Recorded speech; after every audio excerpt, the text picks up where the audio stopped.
Assalamualaikum warahmatullahi wabarakatuh. Alhamdulillahi wahda, wassalatu wassalamu ala rasulillah. Sahabat Ferry Channel, rahimakumullah.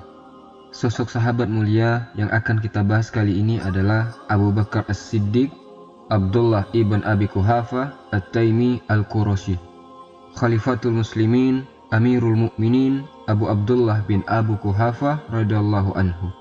Siapa nama beliau? Kita taunya Abu Bakar As-Siddiq. Tapi sebenarnya nama beliau yang asli adalah Abdullah bin Utsman bin Amir bin Amr bin Ka'ab bin Sa'ad bin Taim bin Murrah bin Ka'ab bin Lu'ay. Jadi ini nasab beliau. Berjumpa nasabnya dengan Rasulullah SAW di kakeknya yang keenam, Murrah bin Ka'ab.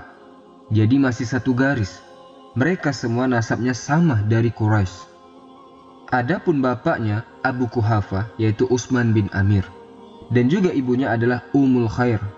Nama aslinya Salmah bintu Sakhar bin Amir bin Ka'ab bin Sa'ad bin Taim bin Murrah bin Ka'ab. Sama, nasabnya juga sama. Ibu sama bapaknya nasabnya juga sama, bisa dibilang masih misanan lah. Ini nasabnya ke atas berjumpa dengan Rasulullah SAW di kakeknya yang nomor 6, Murrah bin Ka'ab. Abu Bakar radhiyallahu anhu dilahirkan di Mekah 2 tahun setelah Amul Fil. Ada yang bilang 2 tahun 6 bulan, ada yang bilang 3 tahun. Tapi yang jelas jarak umur Rasulullah SAW dengan Abu Bakar itu 2 tahun. Abu Bakar lebih muda.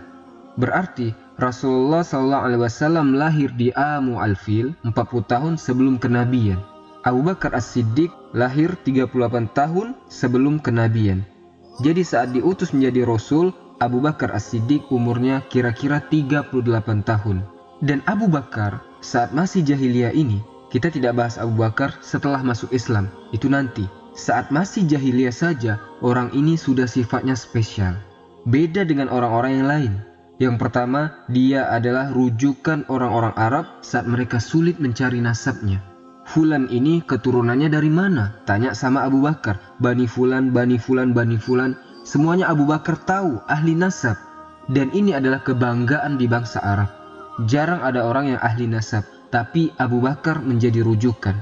Disebutkan mereka menisbatkan Abu Bakar sebagai alim, sebagai ulamanya ahli nasab dan juga kabar-kabar tentang bangsa Arab. Dan juga terkenal Abu Bakar As-Siddiq, beliau tidak pernah menghina seorang pun meskipun beliau masih dalam masa jahiliyah. Tidak pernah ngasih tahu aib-aibnya orang-orang, tidak pernah. Dan juga beliau dikatakan oleh Rasulullah SAW, Inna Abu Bakar a'lamu Quraisy bi ansabiha. Abu Bakar adalah manusia yang paling tahu tentang nasabnya Quraisy. Ini statementnya diucapkan langsung oleh Rasulullah SAW. Dikatakan oleh Imam Ibnu Katsir, wa kana rajulan tajiran dzukulukin wa ma'ruf. Dia adalah seorang pedagang yang punya akhlak yang baik dan terkenal dengan akhlaknya. Orang-orang di kaumnya Abu Bakar itu kalau ada masalah datang ke Abu Bakar. Wahai Abu Bakar, menurut kamu gimana ya? Dijadikan tempat untuk berbagi sama orang karena nyaman orang itu ngomong sama Abu Bakar. Yang ada di Quraisy yang seperti ini ada 2 orang, Abu Bakar As-Siddiq sama Utsman bin Affan. Dua-duanya punya akhlak yang mulia. Dua-duanya orang senang datang kepada dia, senang ngobrol sama dia, dicari sama orang. Disebutkan juga di sini bahwasanya beliau Abu Bakar As-Siddiq itu terkenal dengan infaknya. Ini belum masuk Islam, teman-teman. Belum ada ceritanya Rasulullah diutus, belum. Abu Bakar terkenal dengan infaknya tanpa takut miskin. Sedang banyak dari kita ini berinfak takut miskin. Aduh, jangan banyak-banyak nih, nanti habis. Ini masih ada kebutuhan ini dan itu. Abu Bakar berinfak seolah-olah dia tidak takut miskin, terus infak terus. Jadi ini mungkin yang jadi bisnisnya dia besar. Perdagangan dia besar dan dikenal dia ini bukan cuma di Jazirah Arab saja. Dikenal di utara, di selatan, di barat, di timur, ditambah lagi sampai ke Syam sana dikenal Abu Bakar sama para pedagang. Dan diriwayatkan bahwasanya Abu Bakar dahulu qad ra'a ru'ya indama kana fi Syam. Diriwayatkan bahwasanya Abu Bakar saat di Syam bermimpi. Lalu mimpinya sama dia diceritakan kepada pemimpin agama di sana. Apa agamanya di Syam? Nasara. Di sana orang-orang Nasrani masih Nasrani murni, ikut ajaran Nabi Isa alaihissalam. Ceritalah Abu Bakar sama dia. Jadi di sini ndak diceritain apa mimpinya Abu Bakar. Terus ditanya sama pendeta ini, min aina anta? Dari mana kamu? Qala min Mekkah. Ana dari Mekkah. Qala min ayyiha? Mekkah yang mana? Bangsa apa? Min Quraisy. Ana Quraisy. Fa ayyi syai'in anta? Terus kamu ini apa? Ana ini pedagang, katanya Abu Bakar. In sadaqallahu ru'yaka, kalau memang mimpi kamu itu benar, sama Allah dibenarkan mimpinya, fa innahu, maka maknanya dari mimpi itu yub'atsu binabiyyin min qaumika, akan ada seorang nabi yang diutus dari kaummu juga, sama-sama dari Quraisy. Takunu waziruhu fi hayatihi, dan engkau akan jadi sohibnya dia di masa hidupnya. Engkau yang akan menjadi pendampingnya Nabi ini semasa hidupnya. Wa khalifatu ba'da mautihi, dan engkau yang akan menggantikan nanti menjadi khalifahnya setelah Nabi itu meninggal. Bisa dibayangkan teman-teman, mimpi engkau akan menjadi orang terdekatnya Nabi, waziruhu, dan penolongnya dia, dan saat Nabi itu meninggal engkau akan menjadi penggantinya. Engkau akan menjadi khalifah setelahnya. Kalau memang mimpinya akan dibenarkan oleh Allah Subhanahu wa Ta'ala. Disimpan sama Abu Bakar di kepalanya perkataan dari pendeta di Syam itu, teman-teman. Ini pendeta tidak mungkin sembarangan. Karena juga Abu Bakar selama belum datang Islam, dia tidak ikut-ikut agama kaumnya yang notabene kaumnya penyembah berhala, nyembah patung. Abu Bakar tidak pernah sama sekali menyembah patung. Dan dikatakan bahwasanya Abu Bakar lam yakun yasrabul khamar fil jahiliyah. Dan dari keistimewaannya Abu Bakar As-Siddiq radhiyallahu ta'ala anhu, saat di masa jahiliyah beliau tidak pernah seteguk pun minum khamar. Yang mana manusia-manusia di sana terkenal dengan peminum khamar. Sahabat yang lain juga mungkin banyak yang peminum khamar sebelumnya, karena memang belum diharamkan. Faqad haramha ana nafsihi qabla Islam. Dia telah mengharamkan khamar itu di dirinya dari sebelum Islam. Kenapa demikian? Karena dia adalah orang yang menjaga harga dirinya. Min a'afin nasi fil jahiliyah. Jaga diri jangan sampai buruk di depan orang. Jaga akhlaknya, karena dia tahu orang kalau sudah minum khamar, mabuk, ngelantur, ndak tahu apa yang diomongin, ndak tahu apa yang dibuat. Disebutkan bahwasanya Abu Bakar pernah melewati seseorang laki-laki yang sedang mabuk. Kemudian dia taruh tangannya di kotoran-kotorannya hewan. Wa yadinuha min fihi. Habis dia pegang kotoran itu, terus kotorannya didekatin ke mulutnya dia. Faqala Abu Bakar. Saat Abu Bakar melihat hal itu, inna hadza la yadri ma yasna. Sungguh orang ini tidak tahu apa yang sedang dia perbuat. Padahal dia ini tahu ini baunya kayak gimana. Karena apa dia bisa begitu? Karena dia di bawah kendalinya khamar. Dia tidak tahu apa yang dibuat. Jangan sampai ana kayak gitu, katanya Abu Bakar. Ana tidak mau minum. Telah diharamkan bagi dirinya sendiri Abu Bakar sebelum ada syariat Islam. Dan juga diriwayatkan di riwayat yang lain bahwasanya Abu Bakar lam yasjud li sonamin qattun. Abu Bakar tidak pernah sujud kepada patung manapun sebelum ada agama Islam. Sebelum diutus Rasulullah SAW sama sekali. Mungkin para sahabat yang lain dia pernah menyembah berhala, tapi Abu Bakar tidak pernah sama sekali. Disebutkan Abu Bakar pernah mengatakan, ma sajadtu li sonamin qattun. Aku tidak pernah sujud kepada patung manapun. Wa zalika anni limana hastul hulum. Karena dahulu saat aku sudah balik, akhodani Abu Quhafa biyadihi. Bapakku menggandengku, Abu Quhafa maksudnya, aku datang ke suatu tempat, di situ ada beberapa patung. Faqala li haza ahlihatuka asyam al-awali. Ini Tuhanmu, ini patung Tuhan Syam al-Awali. Kamu kalau mau minta, minta sama patung ini. Terus ditinggal sama bapaknya. Kemudian katanya Abu Bakar, aku dekati patung itu, maka aku berkata kepada patung tadi, aku lapar, tolong kasih aku makan sekarang, kata Abu Bakar. Falam yajibni, tapi ternyata ndak ada jawaban. Minta lagi, aku ndak punya baju, tolong kasih aku pakaian, kata Abu Bakar. Falam yajibni, ndak ada balasan juga. Karena aku minta ndak ada jawaban, ana ambil batu, kemudian ana lempar patungnya sama batu, jatuh patungnya tersungkur. Patung itu juga ndak bisa bangun sendiri. Tuhan apa ini? Katanya Abu Bakar. Apakah seperti ini yang mau disembah? Subhanallah, masih kecil tapi akalnya jalan. Disebutkan bahwasanya dahulu sebelum masuk Islam itu dan dikatakan keislamannya Abu Bakar As-Siddiq ini itu ada hasilnya dari perjalanan-perjalanan jauhnya dia. Karena dia selama ini mencari agama, mencari mana yang benar. Banyak para sahabat kisahnya mereka itu mengembara di atas muka bumi ini demi agama yang benar, nyari mana yang benar. Suatu hari Abu Bakar lagi duduk-duduk di Masjidil Haram di dekat-dekatnya Ka'bah itu. Yang mana Abu Bakar ini kita tahu dia itu suka ke Syam berjumpa dengan orang-orang Nasrani. Pendeta-pendeta Nasrani yang masih murni agamanya, bukan Nasrani yang sudah diubah-ubah. Yang mana dia sering dengar bahwasanya apa yang kita sebutkan barusan, dia sudah dikasih tahu di mimpinya tadi bakal ada nabi yang diutus dari kaummu nanti. Dan nasabnya yang paling bagus sudah ada di kepalanya Abu Bakar. Tinggal nunggu datang waktunya, dia bakal ikut, tapi waktu itu belum datang. Suatu hari, dia duduk-duduk di sekitarannya Ka'bah, disebutkan wakana Zaid bin Amr bin Nufail qa'idan. Ada Zaid bin Amr bin Nufail juga lagi duduk-duduk di situ. Di situ datang Umayyah bin Abi Salt, nanya sama Abu Bakar, "Famarra Umayyah bin Abi Salt, gimana kabarmu, wahai pencari kebenaran?" "Ana baik-baik saja," kata Abu Bakar. "Wahal wajatta, gimana yang kau cari selama ini? Sudah dapat apa belum?" "La, belum," katanya Abu Bakar As-Siddiq. "Ama in hazan nabi allazi yuntazar minna wa minkum."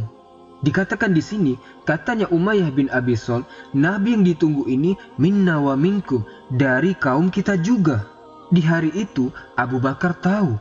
Ditambah lagi kabar dari pendeta yang menafsirkan mimpinya Abu Bakar tadi, semakin dia yakin bahwasanya akan ada nabi dari kita, dari kaum kita. Akhirnya Abu Bakar pergi menemui Waraqah bin Naufal. Wa kana kasirun nazar ila sama, kasirun hamhamatis sadr. Dia sering memandang langit karena dia yakin akan ada nabi yang diutus di nabi yang terakhir. Karena dia dengar nih kabar-kabar dari Bani Israel. Dari Injil dia dengar kabar juga, dia tahu bahwasanya ini waktunya akan ada nabi diutus. Waraqah bin Naufal tahu. Akhirnya Abu Bakar datang ke dia dan menceritakan kepada dia tentang apa yang selama ini aku cari dan tentang mimpi tadi. Terus tentang bahwasanya akan ada nabi yang diutus dari kita. Akhirnya Abu Bakar ngomong sama Waraqah bin Naufal. "Naam," katanya Waraqah bin Naufal, "betul engkau. Inna ahlul kutubi wal ulum nahnu." Kita ini adalah ahlul kutub, orang-orang yang memahami kitab-kitab dan ilmu-ilmu, kata mereka. Sungguh, nabi yang ditunggu sekarang ini dari tengah-tengah nasab bangsa Arab. Katanya Abu Bakar, "Ana yang paling tahu sama ilmu nasab." Waraqah bin Naufal bilang, "Ini nasabnya yang paling tinggi."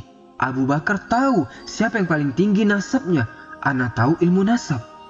Katanya Waraqah bin Naufal, "Sedangkan kaummu wahai Abu Bakar adalah kaum yang paling tinggi nasabnya." Abu Bakar sudah tahu nih kriterianya kira-kira seperti apa yang akan diutus menjadi nabi.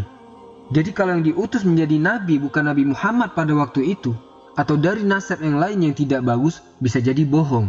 Tapi kabar ini datang, kabar yang masuk ke telinganya Abu Bakar, kabarnya valid dan kabarnya sama semua. Waraqah bin Naufal tidak mungkin berbohong.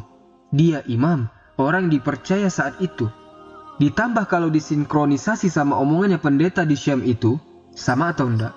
Sama, sedangkan Waraqah bin Naufal tidak pernah jumpa sama pendeta yang di Syam. Berarti kemungkinan besar ini kabarnya benar. Katanya Abu Bakar kembali, "Ya am, wahai paman," katanya Abu Bakar, "ma yaqulun nabi." Nanti dia itu bakal ngomong apa? Apa yang akan dia sampaikan? Yaqulu ma kilalahu. Dia akan mengatakan apa yang dikasih tahu kepada dia. Maksudnya dikasih tahu sama Allah Subhanahu wa taala lewat wahyu. Illa annahu, kecuali dia la yadzlim wa la yuzlam. Falamma bu'isa Rasulullah sallallahu alaihi wasallam, yang mana saat datang waktu itu teman-teman diutus Rasulullah sallallahu alaihi wasallam, yang mana kita tahu kisahnya di Gua Hira turun malaikat Jibril. Rasulullah disuruh apa? Iqra. Rasulullah SAW bilang, "Ma'ana biqari," ana ndak bisa baca. Iqra. Terus ana ndak bisa baca, kata Rasulullah. Iqra bismi rabbikal ladzi khalaq. Dimasukkan ke hatinya sama malaikat Jibril, gemetar Rasulullah, takut. Turun dari gua Hira, pulang gemetaran, ketakutan, cerita sama Khadijah. Khadijah mendatangi Waraqah ibnu Naufal dan cerita apa yang dialami Rasulullah. Apa katanya Waraqah ibnu Naufal? Kita tahu semua, yang datang kepadamu adalah An-Namus, malaikat Jibril, yang pernah datang kepada Nabi Musa alaihissalam. Aku berharap, kata Waraqah bin Naufal, jika aku ada umur, aku bisa membelamu saat nanti engkau diusir oleh kaummu. Itu katanya Waraqah ibnu Naufal. Tidak lama setelah itu beliau meninggal dunia. Sebelum Rasulullah SAW dakwah terang-terangan, Waraqah sudah meninggal dunia. Dikisahkan juga teman-teman sekalian, bahwasanya Abu Bakar As-Siddiq itu sudah tahu sama yang namanya Muhammad bin Abdillah. Sudah dari dulu sudah tahu. Pengetahuan yang benar-benar dia tahu saat masih zaman jahiliyah dulu. Dikisahkan oleh Imam Ibnu Ishaq dan yang lain. Abu Bakar ini sudah sohiban sama Rasulullah dari sebelum diutus Rasulullah menjadi nabi. Disebutkan bahwasanya kana ya'lamu min sidqihi wa amanatihi wa husni sijiyatihi. Abu Bakar ini sudah tahu dari kejujurannya Rasulullah SAW, amanatnya Rasulullah SAW, dan kebaikannya Rasulullah SAW, dan juga akhlaknya dan kemuliaannya Rasulullah SAW. Ma yamna'uhu minal kazibi 'alan nas. Dan dia tidak pernah berbohong sedikit pun kepada manusia manapun. Abu Bakar tahu itu 100%. Dikatakan lagi oleh Imam Ibnu Ishaq bahwasanya summa inna Abu Bakar As-Siddiq laqiya Rasulullah SAW. Suatu hari Abu Bakar berjumpa dengan Rasulullah SAW. Karena Abu Bakar dengar desas-desus tentang Muhammad, ini Abu Bakar tidak tahu nih bahwasanya yang diutus menjadi nabi itu Muhammad. Abu Bakar belum tahu. Tapi di luaran sana sudah mulai desas-desus orang-orang Quraisy datang atau ngomong tidak enak tentang Muhammad. Muhammad sekarang aneh dia. Menghina Tuhan-Tuhan kami. Menghina apa-apa yang disembah oleh nenek moyang kami. Dengar itu langsung Abu Bakar langsung datang kepada Muhammad karena ini agak janggal ini. Biasanya orang muji-muji, kok sekarang ada bahasan tidak enak ke Muhammad. Didatangi langsung sama Abu Bakar. Faqala. Abu Bakar mengatakan, ahakun matakul Quraisy ya Muhammad. Apakah betul apa yang dikatakan sama mereka orang Quraisy, wahai Muhammad? Omonganmu yang memerintahkan untuk meninggalkan Tuhan-Tuhan kita dan mengatakan orang-orang yang menyembah berhala itu orang-orang yang bodoh. Wa takfirika abaina, dan engkau telah mengkafirkan bapak-bapak kami karena telah menyembah berhala. Faqala Rasulullah SAW. Dikatakan sama Rasulullah SAW, bala, betul. Inni Rasulullahi wa nabiyuhu. Aku adalah Rasul Allah dan aku adalah Nabi Allah. Aku diutus untuk menyampaikan risalah dari Allah Subhanahu wa ta'ala. Ad'uka ya Abu Bakar illallah. Aku memanggilmu wahai Abu Bakar. Aku mendakwahkanmu kepada Allah Subhanahu wa ta'ala. Wahdahu la syarikalah. Yang Maha Esa, yang tidak ada sekutu baginya. Wala ta'bud khairahu, dan kamu tidak boleh menyembah selain Allah Subhanahu wa ta'ala, dan engkau harus selalu taat kepada Allah Subhanahu wa ta'ala. Akhirnya dibacakan Quran oleh Rasulullah SAW, maka diam Abu Bakar. Fa aslama.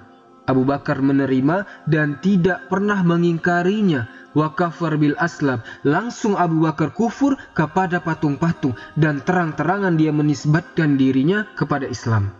Wa roja'a Abu Bakar wa huwa mu'minun musaddiqun. Karena dengar tadi datang ke Rasulullah, tanya, dikasih tahu sama Rasulullah, detik itu langsung beriman tanpa ada penolakan. Pulang dalam keadaan Islam. Telah diriwayatkan juga dari Rasulullah SAW bahwasanya Rasulullah bersabda, "Ma da'autu ahadan ilal Islam." Tidaklah aku mendakwakan seseorang kepada agama Islam kecuali pasti ada penolakan. Pasti ada keraguan, pikir dulu dan lain sebagainya. Illa Abu Bakar. Kecuali Abu Bakar. Tidak ada penolakan sedikit pun saat aku mendakwakannya. Wala taraddudun fi, dan tidak ada keraguan saat dia mendengar apa yang aku sampaikan. Langsung detik itu masuk Islam Abu Bakar. Dan juga di riwayat yang lain, Rasulullah SAW saat ada beberapa sahabat yang bikin Abu Bakar tidak enak hati, Rasulullah tidak terima teman-teman. Sama Rasulullah dibela. Saat itu ada masalah sedikit sama Umar bin Khattab. Urusan sedikit, urusan hal-hal sepele. Tapi apa yang dikatakan oleh Rasulullah SAW? Langsung Rasulullah mengatakan, Innallaha ba'asani ilaikum fakultum kazab. Sungguh aku diutus oleh Allah Subhanahu wa Ta'ala kepada kalian, dan tidaklah kalian kecuali mengatakan engkau bohong wahai Muhammad. Banyak dari para sahabat yang mengatakan Nabi Muhammad dulu bohong sebelum mereka masuk Islam. Wa qala Abu Bakar sodak. Sedangkan Abu Bakar langsung bilang, engkau jujur wahai Rasulullah, ana percaya. Dan dia Abu Bakar menolongku dengan hartanya dan dengan jiwanya. Fahal antum tariku li sahibi? Apa kalian bisa ndak ganggu sahabatku? Diulang sama Rasulullah lagi, fahal antum tariku li sahibi? Bisakah kalian ndak ganggu sahabatku? Dibela sama Rasulullah sallallahu alaihi wasallam. Dikatakan, fakana Abu Bakar awwalu man aslama binar rijali ahrar.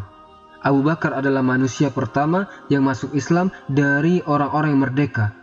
Warawal Imam Ahmad, diriwayatkan oleh Imam Ahmad, wa Muhammad bin Majah Ibnu Majah an Ibnu Mas'ud annahu qala, dari Abdullah Ibnu Mas'ud bahwasanya dia mengatakan, awwaluman ajharul Islam sab'atun. Yang pertama kali memperlihatkan keislamannya ada 7 orang. Yang pertama Rasulullah SAW, yang kedua Abu Bakar As-Siddiq, yang ketiga Ammar bin Yasir, yang keempat Sumayyah ibunya Ammar bin Yasir, kelima Suhaib Ar-Rumi, keenam Bilal bin Rabbah, dan ketujuh Miqdad. 7 orang yang di awal-awal menampakkan keislamannya. Saat menunjukkan keislaman mereka, 7 orang ini, fa'amma Rasulullah SAW famana'ahu Allahu bi'ammi. Rasulullah dijaga sama pamannya. Kaumnya ndak berani deket-deket. Mau nyerang, mau menindas, ndak berani kaumnya. Sama Abu Thalib dijaga. Wa amma Abu Bakar ma'na'ahu Allahu biqaumihi. Allah juga jaga Abu Bakar dengan dijaga sama kaumnya Bani Taim. Abu Bakar ini kenapa dibilang Abu Bakar? Padahal anaknya bukan bernama Bakar. Kok jadi Abu Bakar? Kenapa? Abu Bakar ini adalah sebutan bagi pemimpin satu kaum. Abu Bakar. Jadi disegani Abu Bakar ini sama Bani Taim. Dijaga sama Abu Bakar sama kabilahnya dia. Sehingga kafir Quraisy saat tahu Abu Bakar masuk Islam, tidak berani mau ganggu Abu Bakar. Karena dibela sama kaumnya. Rasulullah dijaga sama pamannya, Abu Bakar dijaga sama kaumnya. Wa amma sa'iruhum. Adapun yang lain, mereka disiksa dan dihajar. Kenapa? Ammar bin Yasir, dia seorang budak. Dia disiksa habis-habisan. Ibunya juga disiksa sampai ditombak kemaluannya dan mati.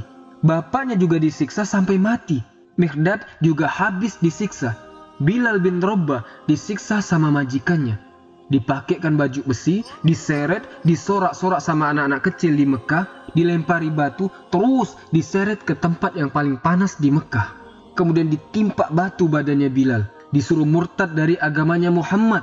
Terus disiksa sama Umayyah sampai Bilal cuma bisa ngomong ahadun ahad, ahadun ahad. Orang-orang Quraisy hanya bisa melihat, tidak berani bantu. Karena ini yang turun petingginya Quraisy. Hanya Abu Bakar yang saat itu berani ngomong sama Umayyah. Kemudian datang Abu Bakar melobi Umayyah. Ditanya kepada Umayyah, wahai Umayyah, sudahlah, mau ngapain siksa orang ini? Udahlah, jual ke ana aja, ana beli.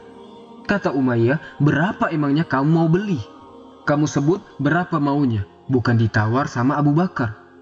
Kalau ndak salah, minta 7 kantong emas. Dikasih 7 kantong emas, ndak pakai nawar lagi. Dibeli sama Abu Bakar, disuruh lepas, sudah terima uangnya, sudah selesai perdagangannya, ngomong Umayyah. Dia ini panas dadanya sama Abu Bakar As-Siddiq. Greget dia sama Abu Bakar, tapi dia ndak bisa, karena sama-sama orang terpandang. Karena kesel nih, ngomonglah Umayyah, kamu ini bodoh. Bilal ini budak ndak ada gunanya. Sama kamu dibeli 7 kantong. Kalau tadi kamu itu tawar 1 kantong, ana lepas tadi, katanya Umayyah. Bodoh kau Abu Bakar. Abu Bakar ini mau dibuat nyesel beli Bilal. Dibalik sama Abu Bakar, yang bodoh ente. Kamu yang bodoh Umayyah. Kalau kamu bilang tadi harganya 20 kantong emas, ana kasih 20 kantong. Diam Umayyah, ndak bisa jawab, pulang dia. Dan banyak teman-teman sekalian, mereka-mereka yang dibebaskan sama Abu Bakar As-Siddiq. Bukan dibeli jadi budak dia, bukan, tapi dibebasin. Terus gitu, bebaskan budak. Ada yang bilang setiap Jumat bebaskan budak. Ada yang bilang setiap hari di awal-awal keislaman dia bebaskan budak karena tidak tega lihat mereka ini disiksa. Dan perlu juga diketahui teman-teman sekalian, saat Abu Bakar As-Siddiq masuk Islam, betapa bahagianya Rasulullah SAW. Diceritakan oleh Aisyah radhiyallahu anha bahwasanya fantolaqu anhu Rasulullah SAW. Setelah Abu Bakar masuk Islam, tidak ada manusia di dunia ini yang lebih bahagia dari Rasulullah SAW setelah keislamannya Abu Bakar. Yang selanjutnya, Abu Bakar setelah masuk Islam bukan cuma asyhadu alla ilaha illallah wa asyhadu anna Muhammadan abduhu wa rasuluhu, terus duduk-duduk di rumahnya sholat, bukan. Disamperin semua teman-temannya sama dia, diajak masuk Islam. Ayo Islam. Dan kita lihat siapa orang-orang yang masuk Islam di tangannya Abu Bakar As-Siddiq. Kita lihat orang-orangnya. Yang pertama Az-Zubair ibnul Awwam, sahabat yang dijamin masuk surga, masuk Islamnya di tangannya Abu Bakar As-Siddiq. Utsman bin Affan, Khulafaur Rasyidin, itu salah satunya siapa? Utsman bin Affan masuk Islam di tangannya Abu Bakar As-Siddiq radhiyallahu anhu. Kemudian Thalha bin Ubaidillah, sahabat yang dijamin masuk surga, masuk Islam di tangannya Abu Bakar As-Siddiq. Kemudian Sa'ad bin Abi Waqqas, dikatakan Sa'ad bin Abi Waqqas manusia yang keenam yang masuk agama Islam. Masuk Islam dari siapa? Di tangannya Abu Bakar As-Siddiq. Siapa lagi? Abdurrahman bin Auf, dijamin masuk surga, masuk Islam di tangannya Abu Bakar As-Siddiq. Mereka semua datang kepada Nabi Muhammad dan didampingi sama Abu Bakar, sama Rasulullah, dikasih tahu Islam, dibacakan Al-Quran sama Rasulullah SAW, dikasih tahu bahwasannya bahwa Islam adalah agama yang benar, fa'amanu, masuk Islam semuanya. Siapa yang jadi wasilah? Siapa yang gandeng? Abu Bakar. Ibadah yang dilakukan oleh mereka-mereka ini, yang disebut sama kita barusan namanya, Abu Bakar dapat pahalanya. Imannya satu di antara mereka ini teman-teman, jutaan iman kita di zaman sekarang ini. Coba kita pilih satu saja, jangan dipilih semua. Satu saja, Abdurrahman ibn Auf atau Thalha bin Ubaidillah, pilih satu. Thalha bin Ubaidillah, orang yang mati syahid yang berjalan di atas muka bumi. Bisa dibayangkan, Thalha bin Ubaidillah masuk Islam di tangannya Abu Bakar As-Siddiq. Umar bin Khattab sebelum mati dia kasih wasilah, kalau ana mati yang jadi khalifah setelah ana pilih di antara 6 orang ini. 5 orang ini masuk Islam di tangannya Abu Bakar As-Siddiq, kecuali Ali bin Abi Thalib enggak. Zubair, Thalha, Abdurrahman bin Auf, Sa'ad bin Abi Waqqas, Utsman bin Affan, 5 masuk Islam di tangannya Abu Bakar As-Siddiq. Bayangkan sebesar apa pahalanya teman-teman. Makanya ada kata-kata keluar dari Umar bin Khattab, juga direwetkan dari Rasulullah SAW, kalau imannya umat ini ditimbang di satu sisi dan imannya Abu Bakar As-Siddiq ditimbang di sisi yang lain, timbangannya bakal berat di Abu Bakar As-Siddiq. Masya Allah, inilah keislaman Abu Bakar As-Siddiq. Kemudian kita akan bahas Abu Bakar As-Siddiq hingga dia menjadi khalifah sampai ia meninggal dunia di video berikutnya. Semoga bermanfaat dan menambah kecintaan kita kepada baginda Nabi SAW dan sahabat-sahabat beliau. Subhanakallahumma wa bihamdika asyhadu an la ilaha illa ant astaghfiruka wa atubu ilaik. Assalamualaikum warahmatullahi wabarakatuh.